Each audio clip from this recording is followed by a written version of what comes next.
చెవుల్లో ఉల్లిగడ్డలు ఏమైనా పెట్టుకున్నారా? నోట్లో వంకాయ గుర్తులు ఏమైనా పెట్టుకున్నారా?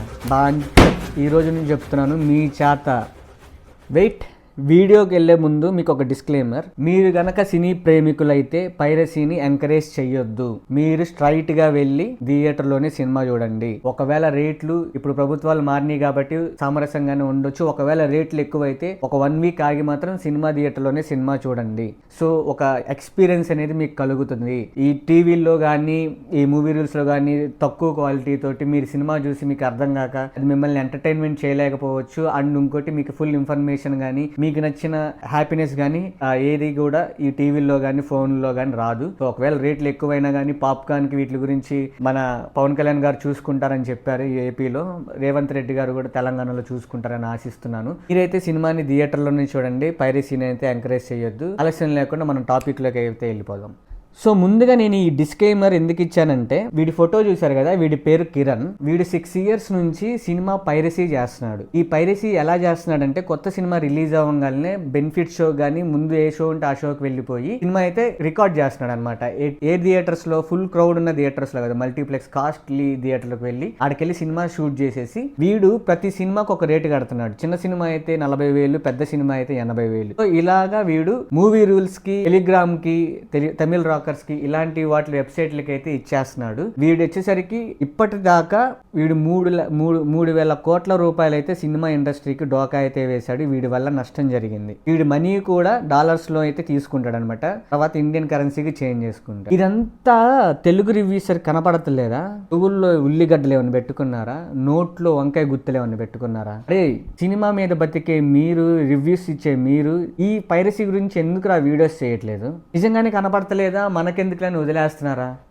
అన్నం పెట్టేది మీకు అదే కదా, మీ వ్యూస్కి వచ్చేది అదే కదా. మీరు ఇన్ఫర్మేషన్ సినిమా స్టార్ట్ అవ్వక ముందు నుంచి ఆ ప్రొడ్యూసర్ వెళ్ళి హీరో కథ చెప్పాడు, కథ చెప్పిన తర్వాత ఇన్ని డేస్ షూటింగ్ జరుగుతుంది, ఇన్ని డేస్ షూటింగ్ జరిగిన తర్వాత సాంగ్స్ రిలీజ్ అవుతున్నాయి, సాంగ్స్ గురించి రివ్యూ, టీజర్ గురించి రివ్యూ, గ్లిమ్స్ గురించి రివ్యూ, ట్రైలర్ వచ్చిన తర్వాత రివ్యూ, బాగలేదని review, fake review, false information, cinema release అయిన తర్వాత ఆ రేటింగ్ ఈ రేటింగ్, సినిమా గురించి తెలియదు మళ్ళీ మీకు. అంత చేసినోడివి పైరసీ గురించి ఎందుకు ఆ వీడియోస్ చేయట్లేదు మీరు? బఫూన్స్ మిమ్మల్ని అడిగేది. తెలుగులో ఎవడైతే రివ్యూ చేస్తున్నాడో చిన్న పెద్ద మొత్తం ఎవడైనా సరే వాళ్ళందరూ బఫూన్స్ అయినా ఆ దృష్టిలో. ఎందుకు చేయట్లేదు ఈ వీడియో? 4 రోజుల క్రితమే దొరికింది. అతను ఏపీ పర్సనే. కళల్లో ఏమన్నా పాలు పోసుకున్నారా? ఇదేంట్రా బాబు? ఈరోజు నేను చెప్తున్నాను, మీ చేత మీరు చేసే ప్రతి వీడియో ముందు గురించి అయితే దాని ముందు డిస్క్లైమర్ వెయ్యాలి. పైరసీని ఎంకరేజ్ చేయొద్దు. మీ సబ్స్క్రైబర్స్కి, మీరు చూసే నార్మల్ ఆడియన్స్కి సినిమాని థియేటర్లోనే చూడండి అని చెప్పాలి. చెప్పేలాగా నేను చేస్తా. ఫ్రేమ్ బై ఫ్రేమ్ ఖచ్చితంగా చేపిస్తుంది. భయ్యా నువ్వు ఇంత కూర్చుకొని అరుస్తున్నావు అంటే ఈ సినిమా అనేది అనవసరం. సినిమా అనేది ఎందుకు అవసరం అంటే నేను సింపుల్గా చెప్తా వినండి. ఇన్ఫర్మేషన్ మనకి ఫ్యూచర్లో జరగబోయేది ముందే చెప్తారు. ఆల్రెడీ తెలిసిన స్టోరీ చెప్తారు. కొన్ని రాజకీయ ఒత్తిళ్ళ వల్ల తెలియని స్టోరీలు కూడా మనం ఇండైరెక్ట్గా తెలుసుకోగలం. ఈవెన్ దాంతో పాటు అది ఒక పరిశ్రమ. అక్కడ లైట్ మ్యాన్ నుంచి మేకప్ బాయ్, వాళ్ళ కాస్ట్యూమ్స్ కుట్టేవాళ్ళు ఎంతమంది వర్క్ చేస్తూ ఎంతమంది సంపాదిస్తున్నారు తెలుసా? కృష్ణానగర్లో రోజుకి పొద్దున్న వెళ్తే 500 కోసం నుంచొని ఉంటారు. సో అంతమంది జీవిస్తున్న దాన్ని సినిమా కిల్ అయిపోతే ఈ పైరసీ వల్ల సినిమాలే రావు. వచ్చినా కానీ హై కాస్ట్లో పెట్టేస్తారు, పక్కనున్న ఓటీటీ వాళ్ళకి అమ్ముకుంటారు. మెయిన్ రీజన్ ఓటీటీకి వెళ్ళటానికి ఈ పైరసీయే. మీరు ఆ సినిమా గురించి చెప్పే మీరు, రివ్యూస్ చెప్పే మీరు, ప్రతి ఒక్క ఏ వీడియో వచ్చినా దాని గురించి వ్యూస్ కోసం చెప్పే మీరు పైరసీ గురించి ఎందుకురా మాట్లాడరు? నేను మాట్లాడిస్తాను. మీరు ఎట్లా బెటరో నేను చూస్తాను, మీ చేత పెట్టిస్తా. ఈ వీడియో ప్రతి ఒక్కళ్ళు పైరసీ గురించి పెట్టాలి. పెట్టేదాకా నేను మిమ్మల్ని వేసుకుంటానే ఉంటా. అది ఎవడైనా సరే, డోంట్ కేర్, ఎవడైనా సరే వేసుకుంటానే ఉంటాను అనమాట. సో నేను వేసుకోవడం అంటే నేనేదో మిమ్మల్ని కొట్టేస్తాను, పిండేస్తాను అని కాదు. ఆడియన్సే మీకు బుద్ధి చెప్తారు.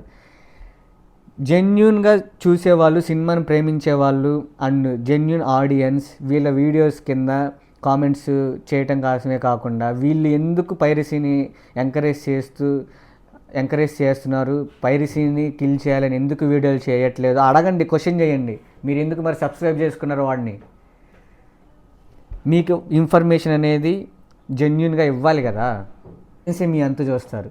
ఇప్పటి నుంచి చేసే ప్రతి వీడియోలో మూవీ పరంగా అయితేనే ప్రతి వీడియోలో ముందు డిస్క్లైమర్, పైరసీని ఎంకరేజ్ చేయకూడదని డిస్క్లైమర్ మీరు పెట్టాలి, పెట్టిస్తా.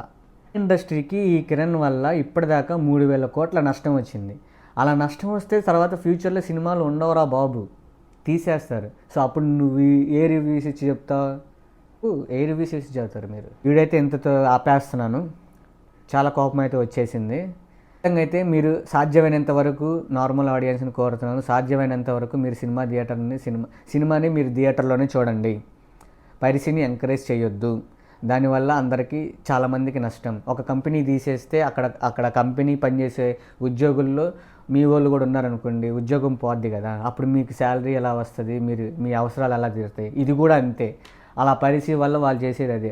సో మిగతాది ఈ పాప్కార్న్ రేట్లు ఇవంటారా, ప్రభుత్వాలు మారిపోయినాయి కాబట్టి అవి కూడా వాటంతటి కూడా వాళ్ళు తేలుస్తారు. వాటి గురించి కూడా ఒక వీడియో చేద్దాం. ఇలా ప్రైజెస్ అనగా ఎక్కువై ఉంటే ఒక 1 వీక్ ఆగి మరి సినిమాలో చూడండి. ఆ ఎక్స్పీరియన్స్ అనేది చాలా బాగుండిద్ది. ఈ బఫూన్ గాడి మాటలు మాత్రం వినమాకండి. సినిమాని మీకు నచ్చింది రివ్యూస్ చెప్పినా కానీ మీ ఒపీనియన్ అయితే డ్యామ్ షూర్గా అయితే చెప్పండి. ఎవరికి కొమ్ము కాయదు ఈ ఫ్రేమ్ బై ఫ్రేమ్. ఇన్ఫర్మేషన్ కనుక మీకు నచ్చితే లైక్ చేయండి, షేర్ చేయండి, సబ్స్క్రైబ్ చేసుకోవటం మాత్రం మర్చిపోకండి. మళ్ళీ నెక్స్ట్ వీడియోలో కలుద్దాం. బాయ్.